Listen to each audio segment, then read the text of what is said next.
Hi welcome back to my channel. ఈ రోజు కథ నీ మాయలో పడిపోతున్న 11వ భాగాన్ని వినేద్దాం. ఎదురుగా ఉన్న సూర్యాని చూసి ఆశ్చర్యపోయింది మధు. తప్పించుకొని పక్కకు వెళ్ళబోతూ ఉంటే సూర్య, మధు నీతో కొంచెం మాట్లాడాలి అన్నాడు ఆమె దారికి అడ్డంగా నిలబడి. మీకు నాకు మధ్య ఏం మాటలుంటాయి సూర్య గారు? మీకు కాబోయే భార్య బయట ఉంది, వెళ్ళి ఆవిడతో మాట్లాడండి అంది. ఎవరో స్ట్రేంజర్తో మాట్లాడినట్టు మధు నా మీద నీకు కోపం ఉండడం సహజమే. I do understand you, but నీ బాధ్యత కూడా నాకుంది. సమీర చెల్లివి నువ్వు, ఆ రిలేషన్తో పాటు నువ్వు నా చైల్డ్హుడ్ ఫ్రెండ్వి కూడా. అందుకే ఇప్పుడు నీకోసమే వచ్చాను, కేవలం నీతో మాట్లాడడానికే వచ్చాను అన్నాడు సూర్య. మధు కనుబొమ్మలు ఎగరేసి చూసింది. 1 మినిట్, నేను సమీర చెల్లెల్నా? నేను ఏ విధంగా తనకి చెల్లెలనవుతాను? తనకి తోడబుట్టిందన్నా లేక కజిన్నా? నేను తనకి ఏ విధంగా చెల్లెలనవుతానో కొంచెం క్లారిటీ ఇస్తారా? ఆమె ప్రశ్నకి సూర్య షాక్ తిన్నాడు. అతను ఏదో చెప్పబోయేంతలో, పొద్దొద్దు, మీరెందుకు సూర్య గారు? నేనే తన చెల్లెళ్ళని మీ సమీర చేత పబ్లిక్గా అనౌన్స్ చేయించండి. నేనే తమ అసలైన కూతుర్నని ఆ కమలాకర్ గారి చేత అందరికీ తెలిసేలా చెప్పించండి. ఏమంటారు మిస్టర్ సూర్య గారు అని అడిగింది. ఆ మాటలు విన్న సూర్యకి నోట మాట రాలేదు. నువ్వు అప్పటిలా లేవు మధు, చాలా చాలా మారిపోయావు అన్నాడు. మధు గట్టిగా నవ్వి, ఎప్పటికీ తెలివి తక్కువ దానిలాగే ఉండిపోతాననుకున్నారా, లేక ఉండిపోవాలని కోరుకున్నారా? అప్పటి నా అమాయకత్వాన్ని ఆసరా చేసుకుని నా జీవితంతో చాలా ఆటలాడారు కదా మీరు మీ సమీర అని అతని కళ్ళలోకి చూస్తూ ప్రశ్నించింది. సమాధానం చెప్పడానికి సూర్య కాస్త సమయం తీసుకున్నాడు. అప్పుడు నువ్వు ఎలా చిన్నదానివో సమీర కూడా అలాగే చిన్నపిల్ల, ఏమీ తెలియని వయసు. తను చేసింది తప్పే, తన తప్పు తను తెలుసుకుంది కూడా. నీకు కొన్ని 100 సార్లు సారీ కూడా చెప్పింది. కావాలంటే ఇంకా కొన్ని 100 సార్లు క్షమార్పణ అడగడానికి కూడా సిద్ధంగా ఉంది. తన తప్పుని సమర్థించి, నేను కూడా చాలా తప్పు చేశాను, ప్లీజ్ మధు తనని క్షమించు, అలాగే నన్ను కూడా. చివరి వాక్యం చాలా నెమ్మదిగా చెప్పాడు సూర్య. చివాలన తలెత్తి చూసింది మధు. గట్టిగా నవ్వింది. ఆ నవ్వుని అతి కష్టం మీద ఆపుకుంటూ, సరే ఆ గోలంతా పక్కన పెట్టండి, మీకు ఇంతకీ ఏం కావాలి, ఏం మాట్లాడడానికి వచ్చారు అని అడిగింది. మధు, నువ్వు చాలా ఇన్నోసెంట్వి. ఈ సినీ ఫీల్డ్ నీకు సూటబుల్ కాదు. దయచేసి సినిమాలు మానే. నీ గురించి మాకు చాలా వరీగా ఉంటుంది. నీకు నిజంగా వర్క్ చేయాలని ఉంటే నా కంపెనీకి వచ్చేయి. నీకు ఏ పొజిషన్ కావాలంటే ఆ పొజిషన్ ఇస్తాను. ప్లీజ్ అర్థం చేసుకో మధు అన్నాడు. మధు సూర్య కేసు చూసింది. ఆ చూపులో ఏ ఎక్స్ప్రెషనో లేదు. సూర్య గారు, మీరు నాకు ఈ సలహాని ఏ అధికారంతో ఇస్తున్నారో తెలుసుకోవచ్చా? సూటిగా అడిగింది. నేను నీ చైల్డ్హుడ్ ఫ్రెండ్ని. నీ మంచి చెడ్డల గురించి ఆలోచించి నీకు సలహా ఇచ్చే అధికారం నాకు లేదా అన్నాడు. ఇంకా భరించలేకపోయింది మధు. చైల్డ్హుడ్ ఫ్రెండా? అసలు ఫ్రెండ్ అంటే అర్థం తెలుసా నీకు? ప్రపంచం మొత్తం వదిలేసినా నీకు నేనున్నానని తోడు నడిచేవాడు. నువ్వు అలా ఉన్నావా నాకు? నేను పాతాళంలోకి జారిపోతూ ఉంటే చెయ్యి అందించి పైకి తీసుకురావాల్సింది పోయి నిర్దాక్షిణ్యంగా తోసేశావు. నీతో ఫ్రెండ్షిప్ చేసినందుకు నా మీద నాకే అసహ్యంగా ఉంది. ప్లీజ్ ఇదే లాస్ట్. దయచేసి ఇంకెప్పుడు నాతో మాట్లాడాలని చూడొద్దు. అక్కర్లేని కన్సర్న్ చూపించొద్దు. Just stay away from me, understand? దాదాపుగా అరుస్తూ చెప్పింది. మధు మాటలకి సూర్య ముఖం నల్లగా మాడిపోయింది. ఒక్క నిమిషం పాటు ఎలా రియాక్ట్ అవ్వాలో కూడా అర్థం కాలేదు. అంతలోనే అతనిలో ఏదో మొండితనం ఆవహించింది. స్థిరంగా అన్నాడు, నువ్వు చెప్పినట్టే చేస్తాను మధు. నీ నుంచి దూరంగా ఉంటాను. బట్ ఒకే ఒక్కసారి నా కళ్ళలోకి చూసి నా మీద నీకు ఫీలింగ్స్ లేవని చెప్పు. మనమిద్దరం ఎప్పుడు ప్రేమించుకోలేదని చెప్పు మధు, చెప్పు. మధు చేయి పట్టుకుని ఆమె కళ్ళలోకి చూస్తూ అడిగాడు. మధు కోపం తారాస్థాయికి చేరుకుంది. ఒక్కసారిగా చెయ్యి విదిలించుకుని, సరే చెబుతాను, కానీ నీకు కాదు, ప్రపంచం మొత్తానికి చెబుతాను. నీకు నాకు పరిచయం అయినప్పటి నుంచి ఈ రోజు దాకా జరిగిన అన్ని సంఘటనలు ప్రెస్ మీట్ పెట్టి మరీ చెబుతాను. చెప్పమంటావా? కళ్ళెగరేసి అడిగింది. సూర్య నిశ్చేష్టుడయ్యాడు. అతనికి ఏం సమాధానం చెప్పాలో అర్థం కాలేదు. ఆమె కళ్ళ నుండి నిప్పు రవ్వలొచ్చి తనని కాల్ చేసినట్టుగా అనిపించింది. ఇంకా చేసేదేమీ లేక కామ్గా తలదించుకొని వెళ్ళిపోయాడు. అతనికి సమీర ఎదురైంది. సూర్య, మధుతో మాట్లాడావా? తను సినీ ఫీల్డ్ నుంచి బయటికి వెళ్ళడానికి మధు ఒప్పుకుందా? చాలా ఆశాభావంతో అడిగింది. సూర్య తల అడ్డంగా ఊపాడు. ఒక్కసారిగా షాక్ తింది సమీర. సూర్య కేసు చూసి కంగారుగా అడిగింది. తను ఒప్పుకోలేదా సూర్య? అయినా ఎందుకు అలా డల్లుగా ఉన్నావు? అసలు ఏం మాట్లాడుకున్నారు మీ ఇద్దరు? మధు నిన్ను అవమానించి మాట్లాడిందా? గుక్క తిప్పుకోకుండా అడిగింది. జరిగిన విషయాలు ఏవీ తను మర్చిపోలేదు. ఒకే ఒక వాక్యంలో జవాబు చెప్పాడు సూర్య. సమీరాకి విషయం అర్థమైంది. సూర్య చేయి పట్టుకుని పదా సూర్య నేను మాట్లాడతాను మధుతో అని మధు దగ్గరికి సూర్య వారిస్తున్నా వినకుండా సూర్యతో సహా వెళ్ళింది. చాలా స్వీట్గా హృదయం కరిగేలాగా, మధు నా వల్ల నువ్వు ఎంత కష్టపడ్డావో నాకు తెలుసు. తలుచుకున్న ప్రతిసారి నాకు కూడా చాలా బాధగా ఉంటుంది. I'm really very sorry Madhu. నీ హ్యాపీనెస్ కోసం నేను ఏమన్నా చేస్తాను. చెప్పు, నీకేం కావాలో. సూర్యని నీకు మళ్ళీ ఇచ్చేయమంటావా? చెప్పు మధు, చెప్పు. సమీర మాటలకి సూర్య షాక్ తిన్నాడు. మధు ఏం ఆన్సర్ చెబుతుందో అని మధు కేసి చూస్తాడు. నాకు సూర్య అవసరం లేదు. కమలాకర్ గారి అసలు కూతురివి నువ్వు కాదని, అది నేనని నువ్వు ప్రెస్ మీట్ పెట్టి చెప్పు. అలాగే నువ్వు నీ అసలు తల్లిదండ్రుల దగ్గరికి వెళ్ళిపో. నేను హ్యాపీ అంది. సమీరాకి నోట మాట రాలేదు. కోపంతో పళ్ళు పటపటా కొరికింది. అంతేకాదు, నువ్వు ఇప్పటిదాకా నా విషయంలో ఏం చేస్తావో అన్నీ డాడీకి మమ్మీకి చెప్పేశాయి. అప్పుడు నేను నువ్వు కోరుకున్నట్టే హ్యాపీగా ఉంటాను. ఏమంటావు సమీరా? కళ్ళెగిరేసి అడిగింది మధు. సమీరా షాక్ తింది. తనకేం సమాధానం చెప్పాలో అర్థం కాలేదు. మధు ఇంత షార్ప్గా మాట్లాడుతుందని తను ఊహించలేదు.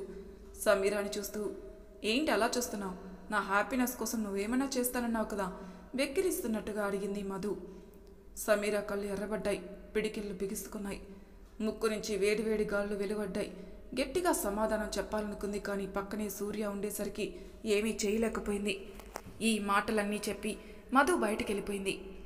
ది బెస్ట్ యాక్ట్రెస్ సమీరా బాధతో సూర్యాని హత్తుకుని పాపం చాలా ఏడ్చింది. ఆమె కన్నీళ్లతో సూర్య షర్ట్ మొత్తం తడిసిపోయింది. నేను ఎన్నిసార్లు సారీ చెప్పినా మధు అస్సలు పట్టించుకోవట్లేదు. తను చెప్పినవన్నీ చేయడం సాధ్యమేనా? నువ్వు చెప్పు సూర్య అని అడిగింది. సూర్య సమీర తలని నిమురుతూ, ఇంకా తనతో నువ్వు కొన్నాళ్ళ పాటు మాట్లాడుకు. తన గతాన్ని ఇంకా మర్చిపోలేదు. నువ్వు మనస్ఫూర్తిగా క్షమార్పణ అడిగినా కూడా తను క్షమించదు. తన మనసు మార్చుకునే రోజు వస్తుంది. అప్పటి వరకు మనం ఓపికగా ఎదురు చూద్దాం. ఈలోపు నువ్వు మధు గురించి తప్పుగా అనుకోకు. ఇది నా రిక్వెస్ట్ అన్నాడు తలూపింది సమీర కూడా. మధు మూవీ నుంచి తప్పుకోకపోయినా సూర్యకి మధుకి మధ్య దూరం బాగా పెరిగినందుకు సమీర హ్యాపీగా ఫీల్ అయింది. ఇన్ఫ్యాక్ట్ మధు అడ్డు తొలగించుకోవడానికి ఫ్యూచర్లో బోలెడు అవకాశాలు వస్తాయి. సాయంత్రం సమయం 5 గంటలు. మధు వెళ్ళేసరికి విరాట్ కాఫీ షాప్లో మధు కోసం ఎదురు చూస్తున్నాడు. చాలాసేపటి నుంచి వెయిట్ చేస్తున్నారా? ఇప్పుడేగా 5 అయింది అని అడిగింది. లేదు, నేను కూడా జస్ట్ ఇప్పుడే వచ్చాను. రా మధు, వచ్చి కూర్చో అని ఎదురుగా ఉన్న చైర్ చూపించాడు. నిజానికి విరాట్ అరగంట ముందే వచ్చాడు. ఒకవేళ మధు ఎర్లీగా వస్తుందేమో అని. బట్ ఆ విషయం చెప్పడానికి ధైర్యం సరిపోలేదు విరాట్కి. విరాట్ మధు కేసు చూశాడు. ఆమె ముఖం డల్గా కనిపించింది. Madhu, is everything fine? ఎందుకు డల్గా అన్నావు? ఏడ్చావా అని అడిగాడు. ఆమెను అలా చూసేసరికి అతని గుండెలో తెలియని బాధ కలిగింది. మధు ఆశ్చర్యపోయింది. ఏం లేదు, డల్నెస్ ఏమీ లేదే, జస్ట్ టైర్డ్గా ఉన్నాను అంతే అంది. విరాట్ ఆమె కళ్ళలోకి చూశాడు. మధు తల వంచుకుంది. సరే మధు, చెప్పు, కలుద్దామన్నావు స్ట్రైట్గా అడిగాడు విరాట్. మీకు థ్యాంక్స్ చెబుదామని తలంచుకొని చెప్పింది మధు. నువ్వు ఆల్రెడీ థ్యాంక్స్ చెప్పావు. నువ్వు ఇంకేదైనా చెబుతావేమో అని నేను వెయిట్ చేస్తున్నాను అంటూ ఆమె కళ్ళలోకి చూస్తూ చెప్పాడు. మీరు నన్ను సన్నీ గురించి మీ ఇంట్లో ఉండమని చెప్పారు కదా, దాని గురించి మాట్లాడదామని అంది నీళ్లు నములుతూ. విరాట్ పెదవులు విచ్చుకున్నాయి. రావడానికి రెడీయా అని అడిగాడు. ఉండడానికి నాకేం ప్రాబ్లం లేదు సార్, బట్ అని ఆగిపోయింది. చెప్పు మధు, ఆగిపోయావేం? విరాట్ గారు, నాకు ఫ్రీడమ్ కావాలి. బయటికి వెళ్తే ఎక్కడికి వెళ్ళావు, ఏం చేశావు, ఇంటికి రావడానికి ఎందుకు లేట్ అయింది, అలాంటి ప్రశ్నలు నన్ను అడగకూడదు. నాకు ఫ్రీడమ్ కావాలి. ఆ ఫ్రీడమ్ మీరు ఇవ్వగలిగితే మీ ఇంటికి రావడానికి నాకు ఏమీ అభ్యంతరం లేదు అంది. విరాట్కి సంతోషంతో డ్యాన్స్ చేయాలనిపించింది. బట్ నార్మల్గా ఉండడానికి ట్రై చేశాడు. తప్పకుండా మధు, నిన్ను ఎవరు ఏమీ క్వశ్చన్ చేయరు, ట్రబుల్ చేయరు. టెన్షన్ పడుకు. అది నీ సొంత ఇల్లే అనుకో. నీ సొంత ఇంట్లో నువ్వు ఎంత ఫ్రీగా ఉంటావో ఇక్కడ కూడా అలాగే ఉండు. నువ్వు బయటకు వెళ్ళడానికి, షూటింగ్స్కి వెళ్ళడానికి కూడా కార్ అరేంజ్ చేస్తాను. వెళ్ళిరా. బట్ ఎట్టి పరిస్థితుల్లోనూ నైట్ వచ్చి ఇంట్లో పడుకో. అది ఒక్కటి చాలు. అదొక్కటే నా రిక్వెస్ట్ అన్నాడు. అలాగే సార్, బట్ ఎప్పుడన్నా అవసరమై బయట ఉండవలసి వస్తే అని అడిగింది.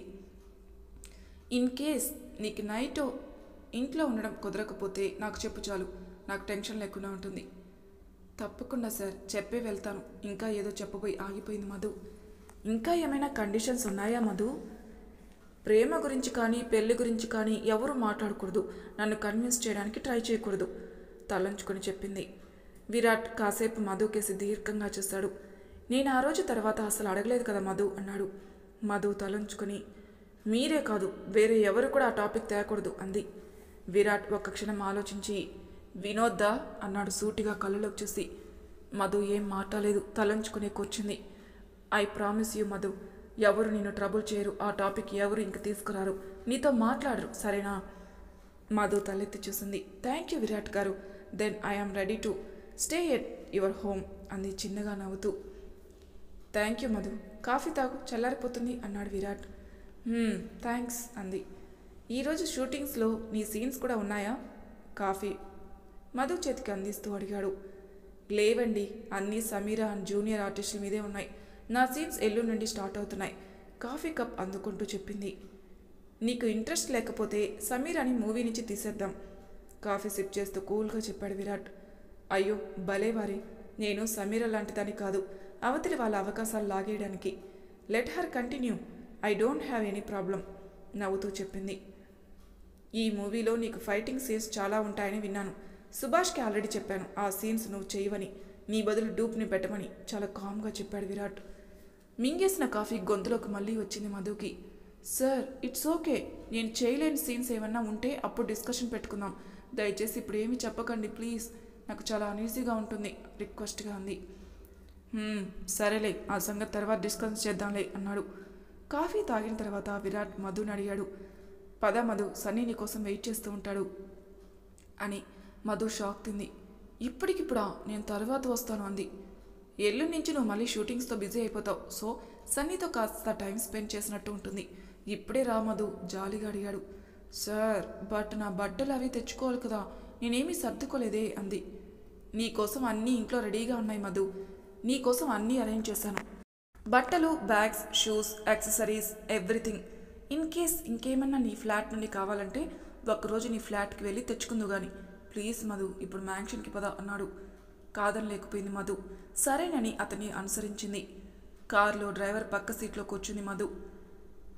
గివ్ మీ 2 minutes మధు, ఒక చిన్న కాల్ మాట్లాడొచ్చేస్తాను అన్నాడు విరాట్. సరేనని తలొప్పింది మధు. వినోద్కి డయల్ చేశాడు విరాట్. వినోద్ ఫోన్ ఎత్తి హాయ్ అన్నయ్య, గుడ్ న్యూసా, పార్టీ ఎప్పుడు ఇస్తున్నావు అని అడిగాడు. ముందు నేను చెప్పేది విను వినోద్, ఈరోజు షూటింగ్ స్పాట్కి మధు వెళ్ళింది, అక్కడ ఏం జరిగిందో నాకు కంప్లీట్ డీటెయిల్స్ కావాలి సీరియస్గా చెప్పాడు విరాట్. ఏమైందన్నయ్య, ఈజ్ ఎవ్రీథింగ్ ఓకే? చేస్తున్న పని ఆపేసి అడిగాడు వినోద్. సంథింగ్ ఈజ్ రాంగ్, మూవీలో ఛాన్స్ వచ్చిన హ్యాపీనెస్ లేదు మధులో, చాలా డల్గా ఉంది కారులో కూర్చున్న మధుని చూస్తూ చెప్పాడు. సరే అన్నయ్య, కనుక్కుంటాను. అంతేకాదు, ఈ షూటింగ్ కంప్లీట్ అయ్యే వరకు షూటింగ్ స్పాట్ దగ్గర కొంతమంది నమ్మకస్తులను పెట్టు, అక్కడ ఏం జరుగుతుందో అన్న మినిట్ అప్డేట్ మనకి రావాలి, అలాగే అవసరమైనప్పుడు వాళ్ళు మధుని ప్రొటెక్ట్ చేయాలి ఇంకా అంటూ దాదాపు 10 నిమిషాలు మాట్లాడాడు. తర్వాత డ్రైవింగ్ సీట్లో కూర్చుని సారీ మధు, చాలాసేపు వెయిట్ చేయించాను అని కార్ స్టార్ట్ చేశాడు. దాదాపు 20 minutes తర్వాత కార్ విరాట్ మ్యాన్షన్కి చేరుకుంది. మధు ఇంట్లోకి అడుగు పెడుతుంటేనే సన్నీ పరిగెత్తుకుంటూ ఎదురొచ్చి మధు కాళ్ళని చుట్టేశాడు. ఎత్తుకుని గట్టిగా హత్తుకుని బుగ్గల మీద ముద్దు పెట్టింది మధు. సన్నీ ముఖం మతాబులా వెలిగిపోతుంది. వాళ్ళిద్దరిని అలా చూసిన విరాట్ పెదవులు విచ్చుకున్నాయి. చిన్నగా స్మైల్ చేశాడు. సన్నీతో సన్నీ, ఆంటీని లోపలికి తీసుకెళ్లావా అని అడిగాడు. ఆ మాట విన్న సన్నీ కళ్ళని రెపరెపలాడించి వెంటనే కిందికి దిగి మధు చేయి పుచ్చుకుని లోపలికి తీసుకెళ్లాడు.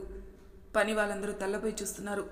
వాళ్ళతో విరాట్ ముందే చెప్పాను కదా మీ అందరికీ, మధు మేడం 3 months మన మ్యాన్షన్లోని ఉండబోతున్నారు, ఆవిడికి ఏ లోటు రాకుండా చూసుకోండి, ఏ మాత్రం తేడా వచ్చినా మీ ఉద్యోగాలు ఊడిపోతాయి, ఇది అందరూ గుర్తుపెట్టుకోండి అని చెప్పాడు. అందరూ భయంగా తలూపారు. గిరి మాత్రం విరాట్తో, విరాట్ బాబు ఒకసారి నాన్నగారితో ఈ విషయం చర్చిస్తే బాగుంటుందేమో అన్నాడు. నేను నాన్నగారితో తర్వాత చెప్తానులే గిరి, మధుని కలిసిన తర్వాత సన్నీలో చాలా మార్పు వచ్చింది, ఒక 3 months పాటు తను ఇక్కడే ఉంటే వాడికి పూర్తిగా బాగైపోతుందన్న నమ్మకం నాకుంది, సన్నీ కోసమే నేను ఈ డెసిషన్ తీసుకున్నాను అని చాలా మృదువుగా చెప్పాడు. ఇది విరాట్ నేచర్కే విరుద్ధం, కానీ గిరి అంటే విరాట్కి చాలా అభిమానం. అతను చాలా చిన్నప్పటి నుంచి వీళ్ళింట్లోనే పనిచేస్తున్నాడు, అందుకే పనివాడిలా కాకుండా ఫ్యామిలీ మెంబర్ లాగే చూస్తాడు. గిరి ఇంక చేసేదేమి లేక సరేనని తలూపాడు. గిరి లోపలికి వెళ్ళిన తర్వాత తోటమాలి రాము గిరిని అడిగాడు. వాళ్ళ విషయాల్లో నువ్వెందుకు తలదూరుస్తావు గిరి, వాళ్ళు పెద్దవాళ్ళు, అమ్మాయిని తెచ్చుకుని ఇంట్లో పెట్టుకుంటే మనకెందుకు చెప్పు, 3 నెలలు కాకపోతే జీవితాంతం పెట్టుకుంటారు, మనం చిన్నవాళ్ళం, జీతం కోసం పనిచేసేవాళ్ళం, ఈ విషయాలే మనకెందుకు చెప్పు అని నచ్చజెప్పబోయాడు. మరి తర్వాయి భాగంలో ఏం జరుగుతుందో నెక్స్ట్ ఎపిసోడ్లో తెలుసుకుందాం. అంతవరకు నా ఛానల్ సబ్స్క్రైబ్ చేయని వాళ్ళు ప్లీజ్ సబ్స్క్రైబ్ చేసుకోండి, లైక్ చేసి షేర్ చేయండి, మీ అభిప్రాయాలు నాకు కామెంట్ రూపంలో తెలియజేయండి. Thank you for listening.